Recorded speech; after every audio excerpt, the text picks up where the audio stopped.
तो मूवी का स्टार्ट होता है एक बहुत ही प्यारी बच्ची को दिखाते हुए जिसकी उम्र कोई 10 या 12 साल थी। उसके सर पर सींग थे और साथ उसके पर भी थे। उसका नाम होता है मेलेफिसेंट और वो एक प्यारी सी परी होती है जो कि एक जादुई जंगल में रह रही होती है। उसने आज तक बाहर की दुनिया देखी नहीं होती। उसके लिए सारा कुछ उसका यही प्यारा जंगल होता है। इवन आप ये भी सोच सकते हैं कि उसने आज तक इंसानों को नहीं देखा और फिर भी वो अपने जंगल में खुश है। उस जंगल में इंसानों के अलावा बाकी सारे क्रिएचर्स थे, अजीब अजीब जानवर भी थे। एक दिन मेलेफिसेंट जंगल में कहीं जा रही होती है तो उसे एक छोटा सा लड़का दिखाई देता है जो कि उसी की एज का था। वो उसे कहती है कि तुम कौन हो, यहाँ पर क्या कर रहे हो। वो छोटा बच्चा मेलेफिसेंट को बताता है कि मैं पास के ही किंगडम में रहता हूँ और मुझे यहाँ पर एक हीरा नजर आया था जिसे मैंने उठा लिया। तो मेलेफिसेंट उसे वो हीरा वापस लेती है और उसे कहती है कि आओ मैं तुम्हें तुम्हारे किंगडम तक छोड़ाती हूँ। तो वो लड़का कहता है कि ठीक है मैं चला तो चाहता हूँ, लेकिन क्या तुम मुझसे दोस्ती करोगी, और अगर कभी मैं दोबारा इस जंगल में आया तो क्या हम खेल सकते हैं। तो मेलेफिसेंट कहती है कि जादुई जंगल है और तुम्हारा यहाँ पे आना ठीक तो नहीं है, लेकिन देखेंगे। इसी के साथ वो दोनों हैंड शेक करते हैं तो मेलेफिसेंट को कोई करंट लगता है। इनफैक्ट उसे उस लड़के की पहनी गई लोहे के रिंग से करंट लगा था। वो बताती है कि लोहा परियों को जला देता है तो आइंदा इसे पहनकर मत आना। इसके बाद हम देखते हैं कि वो लड़का अपने किंगडम में वापस चला जाता है, लेकिन जिस किंगडम से वो आया था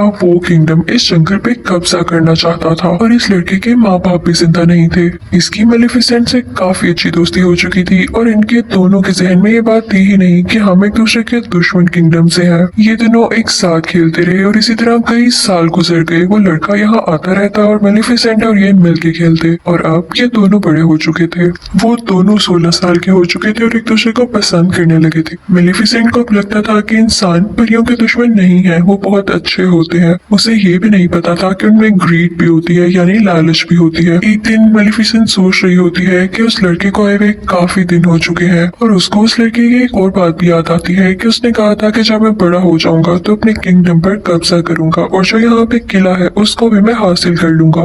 यानी मेलेफिसेंट को तो अभी भी ये समझ नहीं आ रहा होता कि वो लड़का लालची था। मेलेफिसेंट एक दिन अपने जंगल में बैठी होती है तो देखती है कि दूसरे किंगडम का राजा अपनी काफी ज्यादा आर्मी और घोड़ों के साथ उसके जंगल पर कब्जा करने आया है। मेलेफिसेंट अपने जंगल की परी होती है और वो अपने जंगल को प्रोटेक्ट करना अच्छे से जानती थी। वो उठ खड़ी होती है और अब काफी ज्यादा पावरफुल होती है। वो उस राजा से कहती है कि तुम मेरे जंगल में नहीं आ सकते। तो राजा कहता है मैंने तुमसे तो नहीं पूछा, और इसी के साथ वो अपने लोगों को ऑर्डर देता है कि मुझे इसकी डेड बॉडी चाहिए। अब राजा की आर्मी जंगल की तरफ जाने लगती है, लेकिन जंगल में से भी अजीबोगरीब क्रिएचर्स घोड़े पर बैठे हुए इन पर अटैक करते हैं और अब राजा और उसकी आर्मी पूरी तरह से जख्मी हो चुकी थी। सारे के सारे इंसान वहाँ से डर के भाग जाते हैं कि ये जंगल तो जादुई है और हमारे बस की बात नहीं है इनसे लड़ना। अब राजा अपने किंगडम में वापस चला जाता है। वो काफी बूढ़ा हो चुका था और काफी कमजोर भी। तो वो सब लोगों को इकट्ठा करता है और उनसे कहता है कि तुम सब जानते हो ना कि उस जंगल में कितना ज्यादा खजाना है और मैं शुरू से तुम लोगों से यही कहता आ रहा हूँ कि हम उस पर कब्जा करेंगे, लेकिन अब जैसी मेरी हालत है मुझे नहीं लगता कि मैं वहाँ जाकर लड़ सकता हूँ। लेकिन मैं तुम लोगों से वादा करता हूँ कि जिसने उस मेलेफिसेंट को मार दिया मैं उसकी शादी अपनी बेटी से कर दूंगा। तभी उनमें से एक लड़का बाहर आता है और कहता है कि मैं जाऊंगा वहाँ पर। आप ये सुन के हैरान रह जाएंगे कि ये लड़का कौन था। ये था स्टीफन, यानी वही छोटा बच्चा जो कि मेलेफिसेंट के साथ खेला करता था। अब हम देखते हैं कि स्टीफन जंगल में जाता है मेलेफिसेंट से मिलने के लिए कई साल बाद। मेलेफिसेंट उसे पूछती है कि इतना अरसा तुम कहाँ रहे, तुम्हें जरा ख्याल नहीं आया हमारी दोस्ती का। तो वो कहता है कि मुझे माफ कर दो, मैं कुछ मसरूफ हो गया था, लेकिन मैं तुम्हें आज तक नहीं भूला और अभी भी मैं तुम्हें यही बताने आया हूँ कि हमारा राजा तुम्हें मारना चाहता है। तुम बस अपना ख्याल रखना, मैं तुम्हारी यहाँ पे हिफाजत प्रोटेक्शन करने आया हूँ।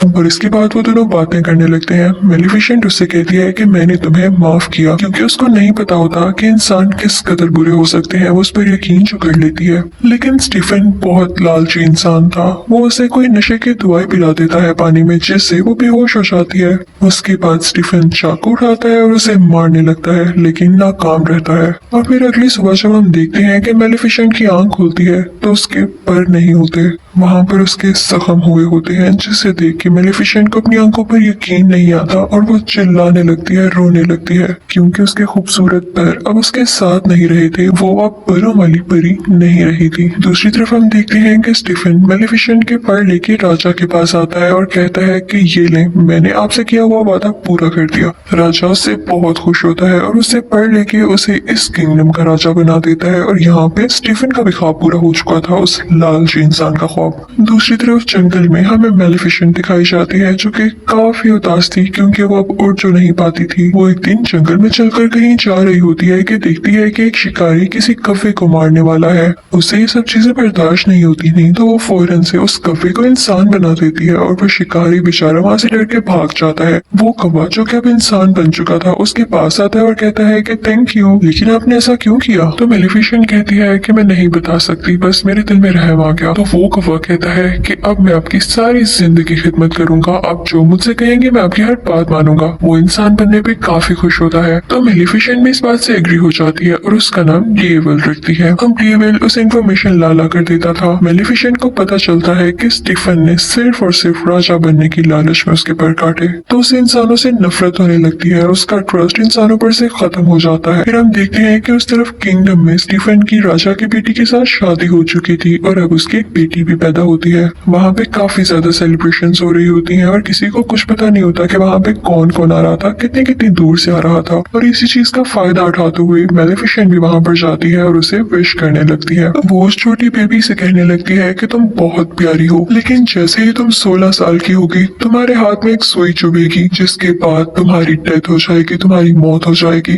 तो स्टीफन उसके आगे गिड़गिड़ाने लगता है और कहता है कि ऐसा नहीं करो, तुम मेरा बदला मेरी बेटी से क्यों ले रही हो? तो मेलिफिसेंट कहती है कि मैं भी एक लड़की थी और याद है तुमने मेरे साथ क्या किया था। मेलिफिसेंट के दिल में अभी भी कुछ रहम बाकी होता है, तो वो स्टीफन से कहती है कि एक सोल्यूशन है, अगर तुम्हारी बेटी को उसके 16th बर्थडे पे उसका सच्चा प्यार मिल गया तो उसकी जान बच सकती है। स्टीफन इस बात से काफी परेशान हो जाता है और 3 छोटी छोटी परियों को बुलाता है और कहता है कि मेरी बेटी को यहाँ से दूर ले जाओ और जब तक ये 16 साल की नहीं हो जाती इसे यहाँ मत लेकर आना, वरना इसका कर्ज सच्चा हो जाएगा। और उसके बाद वो निकलता है जंगल पर अटैक करने के लिए, लेकिन ऐसा नहीं कर पाता क्योंकि जंगल की बाउंड्रीज को मेलिफिसेंट ने कवर कर रखा था अपनी पावर से और अब कोई भी इंसान उस जंगल में नहीं आ सकता। फिर हम देखते हैं कि वो प्रिंसेस जो स्टीफन की बेटी होती है उसका नाम अरोरा होता है और वो 3 परियों से लेके काफी दूर चली गई होती है, लेकिन मेलिफिसेंट को अभी भी उसका मुकाम पता था कि वो किस जगह पर रह रही है। वो उसे डराने की कोशिश करती है, लेकिन वो छोटी बच्ची यानी प्रिंसेस अरोरा हंसने लगती है और अब मेलिफिसेंट का दिल भी उसके लिए सॉफ्ट होने लगा था क्योंकि मेलिफिसेंट एक अच्छी परी थी, वो जालिम औरत नहीं थी। वो 3 परियां जो प्रिंसेस अरोरा की केयर करती थी काफी ज्यादा केयरलेस थी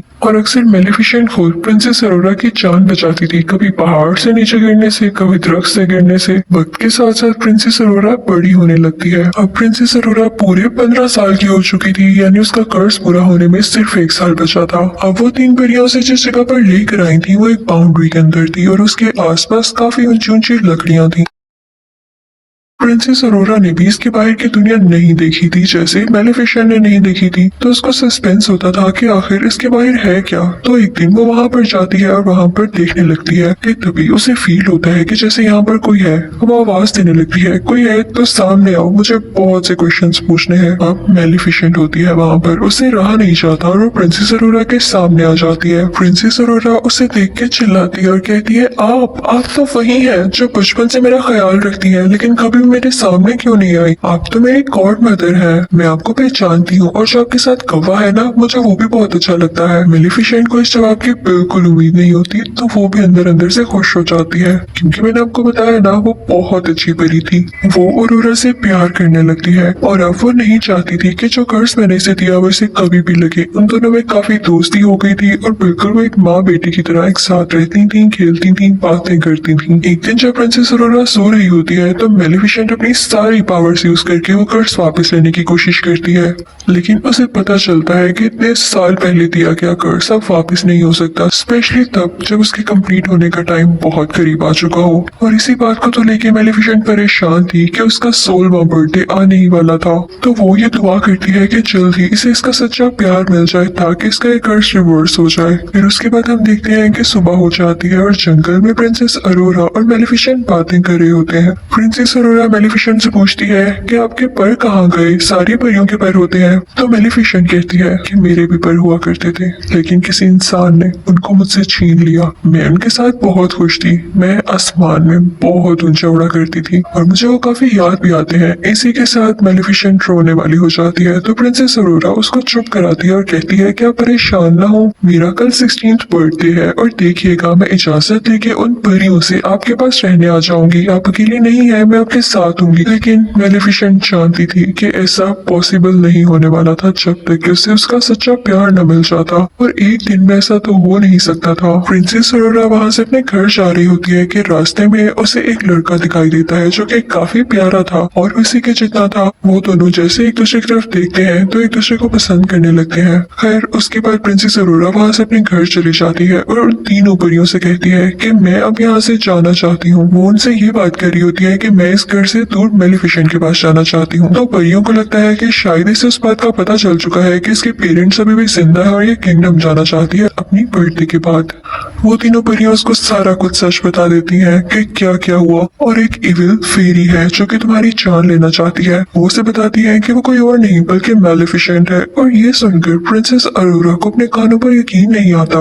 वो काफी उदास होकर मेलिफिसेंट के पास जाती है और उनसे पूछती है कि क्या जो मैंने सुना वो सारा कुछ सच है। तो मेलिफिसेंट उसे प्यार से कहती है कि हाँ ये सच है, मैंने तुम्हें कर्ज दिया था लेकिन अब मेरा दिल बदल चुका है, मैंने सिर्फ तुम्हारे फादर की वजह से ऐसा किया। मैं भी अब नहीं चाहती कि तुम मर जाओ, मैं तुमसे बहुत प्यार करती हूँ। लेकिन प्रिंसेस अरोरा काफी हर्ट होती है और वहाँ से चली जाती है। वो सीधा उस किंगडम की तरफ भागती है और जाके अपने फादर यानी स्टीफन राजा के गले लग जाती है और कहती है कि डैड मैंने आप लोगों को बहुत मिस किया, मुझे लगता था कि शायद मैं अकेली हूँ। उसके डैड को बहुत गुस्सा आता है उन तीन परियों पर। वो कहते हैं कि जब मैंने कहा था कि अरोरा को उसकी 16th बर्थडे के बाद लेकर आना है तो तुम लोग सब कुछ जानते हुए भी इसे एक दिन पहले क्यों ले आए जब कर्ज होने ही वाला है पूरा। वो अपने लोगों को ऑर्डर देते हैं कि इसे वापस छोड़ाओ या इसे एक कमरे में बंद कर दो जहाँ इसके आसपास कुछ भी ना पड़ा हो और ना कोई इस कमरे में जाए।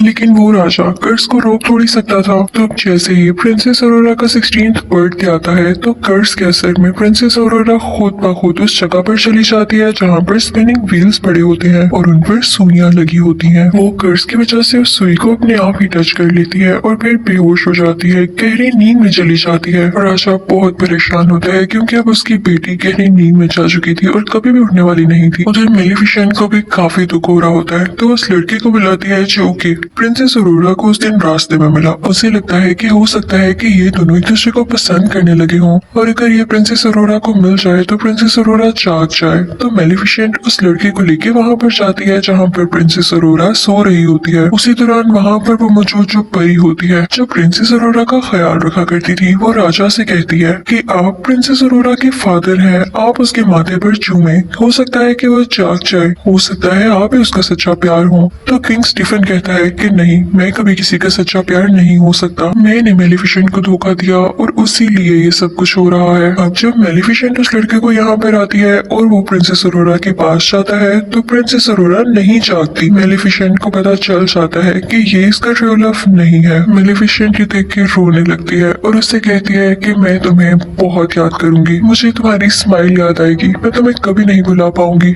और ये कह के मेलिफिसेंट रोते हुए उसके माथे पर किस करती है और वहाँ से जाने लगती है। लेकिन तभी उसे पीछे से आवाज आती है, रुकिए गॉड मदर। और ये आवाज प्रिंसेस अरोरा की होती है। जी हाँ, प्रिंसेस अरोरा का ट्रू लव, उसका सच्चा प्यार मेलिफिसेंट ही थी क्योंकि वो उससे दिल से प्यार करती थी। प्रिंसेस अरोरा मेलिफिसेंट से कहती है कि मैं आपके साथ जंगल में रहना चाहती हूँ। तो मेलिफिसेंट उसे अपने साथ लेके जाने लगती है लेकिन तभी पीछे से स्टीफन के लोग उन पर जाल डाल देते हैं। वो लोहे का जाल होता है जो कि परियों को चला सकता था। मेलिफिसेंट यहाँ पे बहुत बेबस हो जाती है और अपने कौवे को ड्रैगन बना देती है। वो कौवा यानी जो कि अब ड्रैगन था अपने मुंह से आग निकालने लगता है और वहाँ पर मौजूद सारे लोगों को जला देता है। मेलिफिसेंट अब आजाद भी हो जाती है लेकिन तभी यहाँ पर आता है किंग स्टीफन अपने कुछ लोगों के साथ और इसने लोहे की शील्ड पहनी होती है ताकि मेलिफिसेंट को हमेशा के लिए मार दे। दूसरी तरफ प्रिंसेस अरोरा को मेलिफिसेंट के वही पर नजर आ जाते हैं। वो पर मूव कर रहे होते हैं जिससे उन्हें भी पता चल गया हो कि उनकी मालिक यहाँ पर है।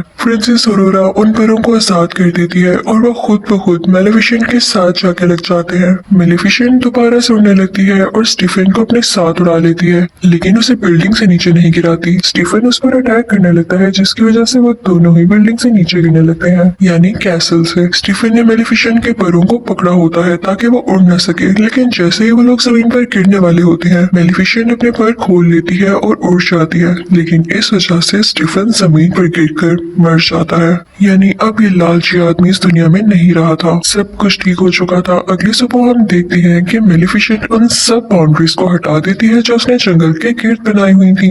वहाँ पर दोबारा से फूल खिलने लगते हैं, ग्रीनरी वापस आ जाती है। उसके बाद वो प्रिंसेस अरोरा से कहती है कि आज के बाद तुम इस जंगल की रानी हो, और वहाँ का किंगडम और ये जंगल आपस में मिल जाते हैं और सब बहुत हंसी खुशी जिंदगी गुजारने लगते हैं। यहाँ पर मेलेफिसेंट पार्ट 1 एंड हो जाता है और आपको एक्सप्लेन करूंगी मेलेफिसेंट पार्ट 2। मूवी शुरू होती है तो हम देखते हैं कि कुछ लोग उसे जादुई जंगल में जहाँ मेलेफिसेंट रहती थी वहाँ पर आकर कुछ जादुई क्रिएचर्स को चुरा रहे होते हैं, और इसी दौरान मेलेफिसेंट भी आ जाती है। मेलेफिसेंट उन तीनों में से 2 आदमियों को तो पकड़ लेती है, लेकिन तीसरा वहाँ से वो क्रिएचर चुराकर दूर जंगलों में भाग जाता है जहाँ पर ग्लोइंग फ्लावर्स निकले हुए थे। वो आदमी वहाँ से किंगडम की तरफ भाग जाता है। वो एक दरवाजा खोलता है तो उसमें से एक होल में से हमें किसी आदमी का हाथ दिखाई देता है। वो आदमी जिसने वो क्रिएचर चुराया, उस आदमी को वो क्रिएचर दे देता है। उसके कपड़ों पर वही ग्लोइंग फ्लावर भी लगा होता है जिसे वो आदमी ले लेता है और इन दोनों चीजों के बदले में उसे पैसे देता है। फिर हमें ये भी दिखाया जाता है कि उस किंगडम के लोग अभी तक मेलेफिसेंट को दिल से अच्छा नहीं मानते थे। वो समझते थे कि इसने हमारी प्रिंसेस को चुराया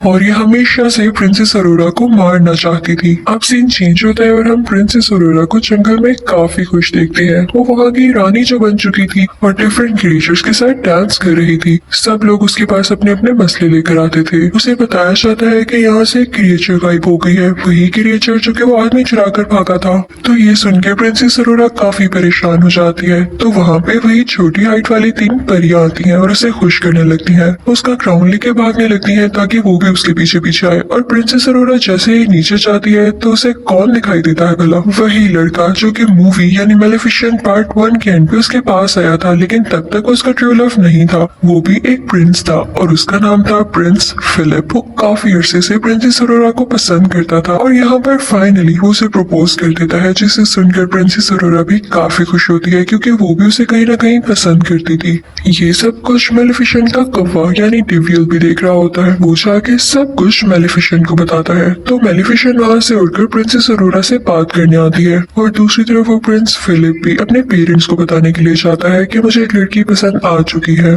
फिर हम देखते हैं कि प्रिंस फिलिप अपने किंगडम पहुंच चुका है और वहाँ पर जाकर वो अपने फादर यानी किंग को, क्वीन को और बाकी लोगों को बताता है कि मैं उस लड़की को प्रपोज कर आया हूँ, और उसने एक्सेप्ट भी कर लिया है। जिसको सुनकर उसके फादर यानी किंग काफी खुश होते हैं, लेकिन क्वीन वो तो सैड हो जाती है। लेकिन वो ये चीज अपने बेटे को शो नहीं करवाती। उसका दिल तो नहीं था, लेकिन फिर भी वो कहती है कि चलो ठीक है, प्रिंसेस अरोरा और उसकी गॉड मदर यानी मेलेफिसेंट को हम डिनर पे बुला लेते हैं। दूसरी तरफ हम मेलेफिसेंट को प्रिंसेस अरोरा से बातें करता हुआ देख रहे होते हैं। वो कहती है कि तुम्हें मुझसे एक बार पूछ लेना चाहिए था प्रिंस से मंगनी करने से पहले। मेलेफिसेंट कहती है कि सच्चे प्यार जैसी कोई चीज नहीं होती, लड़के हमेशा धोखा देते हैं, तभी तो तुम्हारा ट्रू लव मैं बनी। मैं तुमसे दिल से प्यार करती हूँ, इसलिए तुम्हारा भला कह रही हूँ। तो प्रिंसेस अरोरा कहती है कि प्लीज आप ऐसा ना सोचें, अगर किसी ने आपको धोखा दिया तो हो सकता है कि बाकी दुनिया के लोग ऐसे ना हो। तो मेलेफिसेंट कहती है कि ठीक है, मैं तुमसे प्यार करती हूँ इसलिए तुम्हारी बात मान रही हूँ। अब हम देखते हैं कि वो दिन आ चुका है जब इन दोनों फैमिलीज में एक साथ डिनर है। तो क्वीन जो कि प्रिंस फिलिप की मदर थी, वो अपनी एक सीक्रेट क्लोजेट में जाती है। वो जब वहाँ पर जा रही होती है तो हमें ये दिखाया जाता है कि वो एक आयरन फैक्ट्री है। वो क्वीन जब वहाँ से गुजर रही होती है तो हमें ये भी दिखाया जाता है कि वहाँ पर वही ग्लोइंग फ्लावर होता है, और उसी के साथ वो क्रिएचर भी होती है जो कि एक आदमी ने चुराया था। और वो क्वीन जाके उस आदमी से कहती है कि जल्दी अपना काम पूरा करो, वक्त बहुत कम है। और तभी वहाँ पर हम स्पिनिंग व्हील को भी देखते हैं जिस पर सेम सुई लगी होती है। ये सीन था ना काफी मिस्टीरियस कि हमें उस क्वीन के प्लान्स के बारे में कुछ नहीं पता चल पाता, और फिर यहाँ पे सीन चेंज हो जाता है। अब दूसरी तरफ जंगल में मेलेफिसेंट, उसका कौवा जो कि इंसान की की शक्ल में ही था और प्रिंसेस अरोरा डिनर पर जाने के लिए तैयार हो जाते हैं। काफी प्यारी लग रही होती है प्रिंसेस अरोरा। मेलिफिसेंट जैसे ही उस किंगडम में पाँव रखती है तो सारे लोग उसे डर के छुपने लगते हैं और कुछ लोग तो अपने वेपन्स भी निकाल लाते हैं। उनको ये लग रहा होता है कि मेलिफिसेंट एक बुरी चुड़ैल है, लेकिन मेलिफिसेंट इन सबको एंजॉय कर रही होती है और उन्हें कुछ भी नहीं कहती, बस मुस्कुराती रहती है। अब हम देखते हैं कि वो तीनों अंदर पहुंच चुके होते हैं, यानी महल के अंदर किंग और क्वीन के पास और अब डिनर होता है स्टार्ट। क्वीन मुसलसल मेलिफिसेंट को खुश करने की बजाय या उसे अच्छी बातें करने की बजाय उसका पुराना वक्त उसे याद दिलाती है कि तुम ही थी ना जिसने इस बेचारी प्रिंसेस को कर्ज दिया था। उसकी बातें बिल्कुल भी अच्छी नहीं लग रही होती और वो मेलिफिसेंट को ये भी कहती है कि तुमने तो इंसानों को भी मारा था, याद है? तो मेलिफिसेंट क्वीन से कहती है कि आपके किंगडम के भी कुछ लोग मेरे जंगल में आए थे और मेरी क्रिएचर चुरा कर भाग गए। उनमें लड़ाई बढ़ने लगती है तो क्वीन अपनी बीवी यानी क्वीन से कहता है कि खामोश हो जाओ, कैसी बातें कर रही हो। और दूसरी तरफ प्रिंसेस अरोरा मेलिफिसेंट से कहती है कि प्लीज आप इजी रहें, लेकिन क्वीन फिर भी पास नहीं आती और अजीब अजीब बातें करने लगती है। वो कहती है कि अगर मेरे बेटे की और प्रिंसेस अरोरा की शादी हो गई तो इसकी असली मदर कौन होगी। ये सुनकर मेलिफिसेंट को काफी दुख होता है क्योंकि वो खुद को ही प्रिंसेस अरोरा की असल मदर मानने लगी थी। वो अपने पर भी लाती है और एक ग्रीन एनर्जी बाहर निकालती है जिससे सब दूर जाकर गिरते हैं।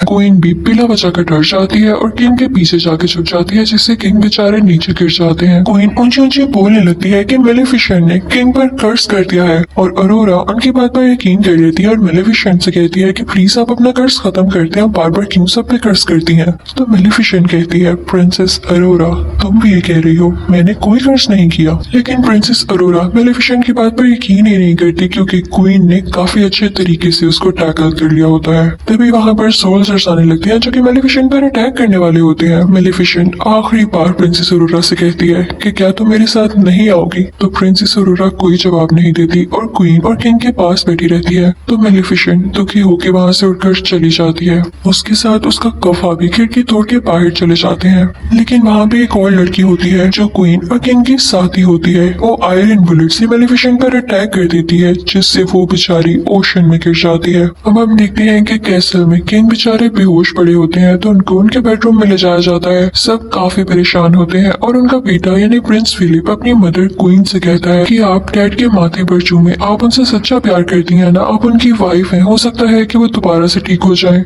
लेकिन क्वीन अंदर ही अंदर अजीब मुंह बनाती है क्योंकि ना तो वो किंग से सच्चा प्यार करती थी और ना ही वैसी स्टोरीज पर बिलीव करती थी। वो एक लालची औरत थी। वो फिर भी अपने बेटे के कहने पर ऐसा करती है लेकिन किंग की आंख नहीं खुलती। जब अरोरा ये देखती है तो कहती है कि मैं जाके मेलिफिसेंट से बात करूंगी कि वो अपना कर्ज खत्म कर दे। जैसे ही वो जंगल पहुंचती है तो सारे लोग कहने लगते हैं कि हमने अभी तक मेलिफिसेंट को नहीं देखा, वो यहाँ आई ही नहीं। दूसरी तरफ किंग और क्वीन की वही साथी ओशन पर नजर रखी होती है कि मेलिफिसेंट कब यहाँ से निकलती है, लेकिन वो देखती है कि कोई क्रिएचर आकर मेलिफिसेंट को अपने साथ ले गया है। वो फौरन से सब कुछ जाकर क्वीन को बताती है तो क्वीन कहती है कि फौरन से उसे रोको। और दूसरी तरफ जंगल से अरोरा वापस उसी किंगडम में आ जाती है, लेकिन उस जंगल का एक मैजिकल क्रिएचर भी उसके होर्स में छुपकर उसे किंगडम आ गया था। वो क्रिएचर वहीं पर पहुंच जाती है जहाँ पर पहली क्रिएचर भी कैद थी और उसे भी वो आदमी कैद कर लेता है। प्रिंसेस अरोरा क्वीन से कहती है कि मुझे मेलिफिसेंट कहीं भी नहीं दिखी, क्या उन्हें कुछ हो तो नहीं गया। तो क्वीन कहती है कि परेशान नहीं हो, वो काफी स्ट्रॉन्ग है, वो वैसे ही कहीं पर होगी और उसे अपनी बातों में फंसाने की कोशिश करती है।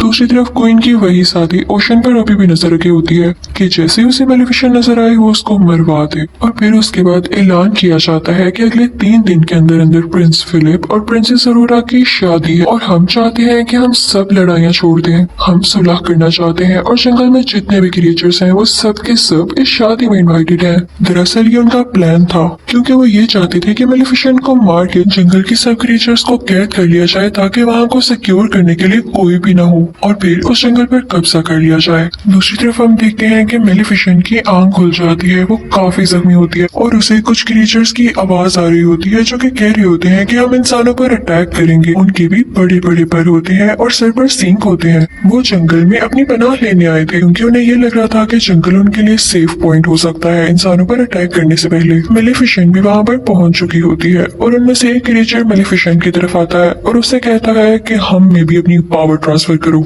इंसानों को कैसे हराया जा सकता है हमें भी बताओ। लेकिन मेलिफिसेंट उसे दूर फेंकती है। उन क्रिएचर्स के हेड का नाम बोरा होता है। वो जब देखता है कि मेलिफिसेंट में इतनी पावर है कि किसी को भी इतनी दूर उड़ा के फेंक सकती है तो काफी खुश होता है कि अब हमें इसको टैकल करने में काफी आसानी होगी। अब पूरा का साथी मेलिफिसेंट को अपने साथ लेके केव में आ जाता है और उसे बताता है कि यहाँ पे बुरी और अच्छी फेरीज एक साथ रहा करती थी, क्योंकि इंसान उन्हें हर्ट करने लगे थे, इस वजह से उन्हें एक साथ रहना पड़ा। फिर वो एक स्ट्रक्चर के पास आता है जो कि वहाँ पे स्टिल था, कोई मूवमेंट नहीं कर रहा था। तो पूरा का साथी उसे बताता है कि मेलिफिसेंट तुम इन्हीं की औलाद में से हो, तुम आखिरी पावरफुल और अच्छी परी बची हो। वो आदमी मेलिफिसेंट को बताता है कि तुम बहुत पावरफुल हो और जल्द ही तुम एक ऐसी स्टेज पे पहुंचोगी जिससे तुम दुनिया की सबसे ज्यादा ताकतवर परी बन जाओगी। लेकिन वो आखिरी स्टेज तुम अभी पार नहीं कर पाई और वो है प्रिंसेस अरोरा को माफ करना, क्योंकि सारी जिंदगी तुमने उससे मोहब्बत की है, उसे प्यार किया है और इसके लिए बहुत करेज चाहिए कि आप किसी को दिल से माफ कर दें। और जो किसी को दिल से माफ कर देता है वही इस दुनिया का सबसे ताकतवर इंसान होता है। तो मेलिफिसेंट कहती है कि नहीं, मैं उसे माफ नहीं कर सकती, मैंने उसे हमेशा प्यार किया लेकिन उसने मुझे धोखा दिया। तभी वहाँ पर बोरा भी आ जाता है और बताता है कि प्रिंस फिलिप और प्रिंसेस अरोरा की शादी हो रही है और ये हमारे पास अच्छा मौका है उन पर अटैक करने के लिए।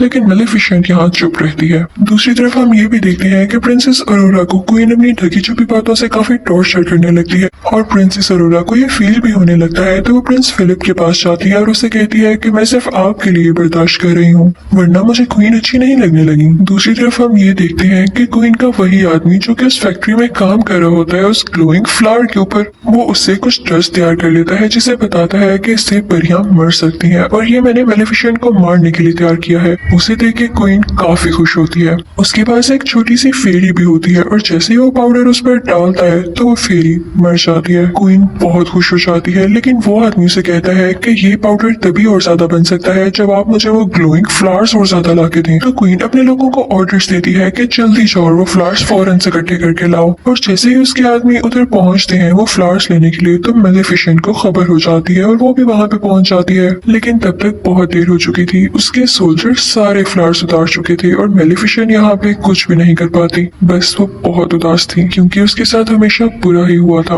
वो सोल्जर्स मेलिफिसेंट पर आयरन बुलेट से अटैक करने लगते हैं, लेकिन तभी उसके सामने बोरा का साथी आकर उसे बचा लेता है। मेलिफिसेंट भी एक शील्ड बना लेती है जिससे वो लोग प्रोटेक्टेड हो जाते हैं और बोरा बाकी सोल्जर्स पर अटैक करने लगता है। लेकिन जैसे ही मेलिफिसेंट बोरा के साथी को केव तक लाती है तो तब तक वो बेचारा मर चुका होता है। अगली सुबह हम देखते हैं कि प्रिंस फिलिप और प्रिंसेस अरोरा की शादी के इवेंट शुरू हो चुके होते हैं और जंगल की सारी क्रिएचर्स उस किंगडम की तरफ जा रही होती हैं। लेकिन जैसे ही मेलिफिसेंट का कौवा, जो कि इंसानी शक्ल में ही होता है, वो अंदर जाने लगता है तो उसे रोक लिया जाता है। फिर हम देखते हैं कि प्रिंसेस अरोरा काफी प्यारी लग रही होती है और प्रिंस फिलिप उसे एक फ्लावर देता है जो कि कोई और फ्लावर नहीं, उसी के जंगल का ग्लोइंग फ्लावर था। उसे देख के काफी हैरानी होती है कि क्वीन ने क्यों भिजवाया है मेरे लिए। वो क्वीन को ढूंढने के लिए जाती है और तभी उसे वो सीक्रेट डोर भी मिल जाता है। उसके हाथ में अभी भी वो फ्लावर था और वो जाते जाते उसे स्पिनिंग व्हील के पास पहुंच जाती है। उसे वो सारे विजन्स आने लगते हैं कि कर्स क्या था और मुझे यहाँ पर कैसे ले जाया जा रहा है।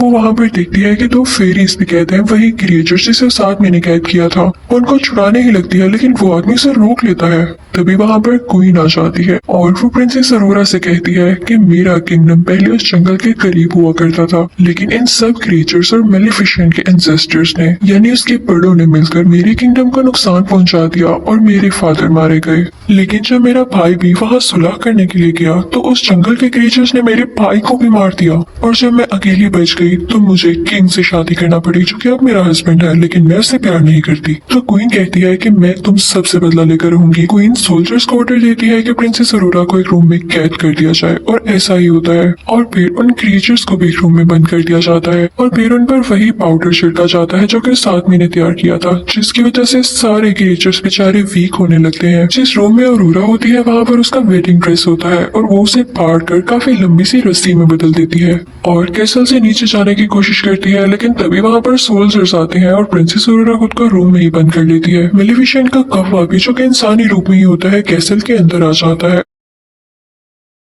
और दूसरी तरफ प्रिंस फिलिप अपने बीमार फादर के पास बैठा होता है और उसे ये सब कुछ नहीं पता होता। अब क्वीन अपने कैसल की छत पर होती है और उस जंगल की तरफ काफी बॉम्ब्स फेंक रही होती है। दूसरी तरफ बोरा भी अपने लोगों के साथ इस किंगडम पर अटैक करने के लिए आ रहा होता है। दूसरी तरफ अरोरा मौका पाके उसी ड्रेस से लटकते हुए नीचे आ जाती है किंग के रूम में, जहाँ पे प्रिंस फिलिप भी होता है। वो उसे सब कुछ बताती है कि क्वीन ने मेरे साथ क्या किया और मेलिफिसेंट ने आपके फादर को कर्स नहीं दिया बल्कि आपकी मदर ने ही दिया है। जिसे सुनकर प्रिंस फिलिप काफी हैरान होता है। और दूसरी तरफ हम देखते हैं कि बोरा और उसके साथी किंगडम पर अटैक करने आ रहे होते हैं, लेकिन उन पर मुसलसल आगे से अटैक कर रहे होते हैं किंगडम वाले, और उनमें से कुछ लोगों को पकड़ भी लेते हैं। प्रिंसेस अरोरा को मेलिफिसेंट का वही कौवा दिखाई देता है जो कि इंसान ही बना हुआ था। वो उससे कहती है कि हमें लोगों की जान बचाने के लिए यहाँ की चर्च का दरवाजा खोलना होगा, और वो दोनों मिलकर दरवाजा खोलने लगते हैं। वहाँ पर जाकर वो सारे क्रिएचर्स को बचा लेते हैं, और वहाँ पर मौजूद छोटी छोटी फेरीज उन सुराखों में फूल भर देती है जहाँ से पाउडर निकल रहा था, और अब वो डस्ट पाउडर वहाँ से बाहर नहीं निकलता और न ही किसी क्रिएचर को नुकसान पहुँचाता है। और जब क्वीन की वो साथी लड़की जो कि पाउडर गिरा रही होती है उनको ठीक करने जाती है तो वहीं से खुद ही नीचे गिर जाती है। प्रिंस फिलिप अपनी मदर यानी क्वीन को समझाने जाता है, लेकिन क्वीन सोल्जर से कहती है कि इसको पकड़ लो, लेकिन प्रिंस फिलिप उसी से पहले कैसल से नीचे जंप लगा देता है। वहाँ पर प्रिंसेस अरोरा और मेलिफिसेंट के कौवे को भी पकड़ लिया जाता है, लेकिन तभी वहाँ पर आती है मेलिफिसेंट और अपने कौवे को एक बड़े से बियर में तब्दील कर देती है, और वो बियर चर्च का दरवाजा खोल के सब क्रिएचर्स को आजाद कर देता है।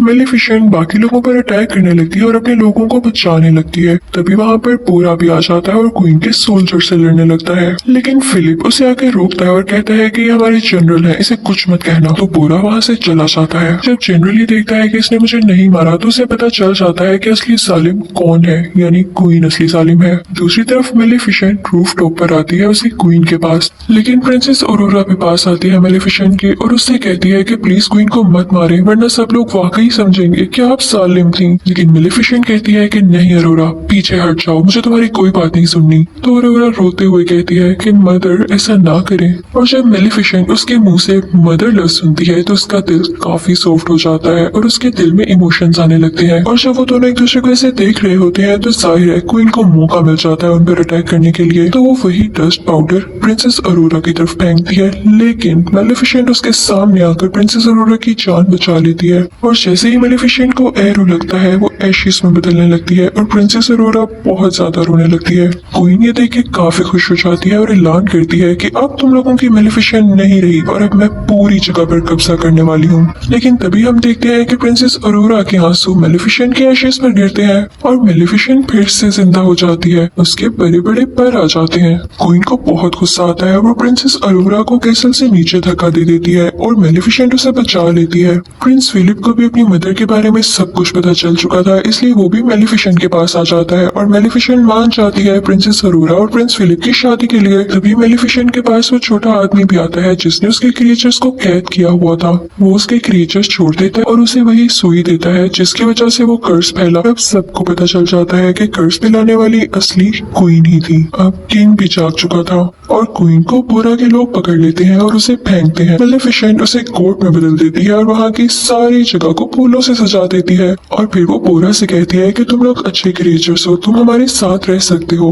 और फिर उसके बाद वो अरोरा को वेडिंग ड्रेस पहनाती है और वो ऐलान करती है कि हम सारे मिलकर रहेंगे एक यूनियन में। और उसके बाद प्रिंस फिलिप की और प्रिंसेस अरोरा की शादी हो जाती है। किंग भी काफी खुश होता है और सारे क्रिएचर्स सारे लोग उनके लिए क्लैपिंग कर रहे होते हैं और यहाँ पर दोनों किंगडम्स मिल जाते हैं और हंसी खुशी रहने लगते हैं। और फिर मेलिफिसेंट प्रिंसेस अरोरा और प्रिंस फिलिप से कहती है कि अब मैं तब दोबारा यहाँ पर आऊंगी जब तुम लोगों का क्यूट सा बेबी होगा। और फिर मेलिफिसेंट यहाँ से चली जाती है और सब कुछ पीसफुल हो जाता है। यहीं पर यह मूवी यानी मेलिफिसेंट पार्ट 2 भी खत्म हो जाता है। Thank you for watching. Good bye.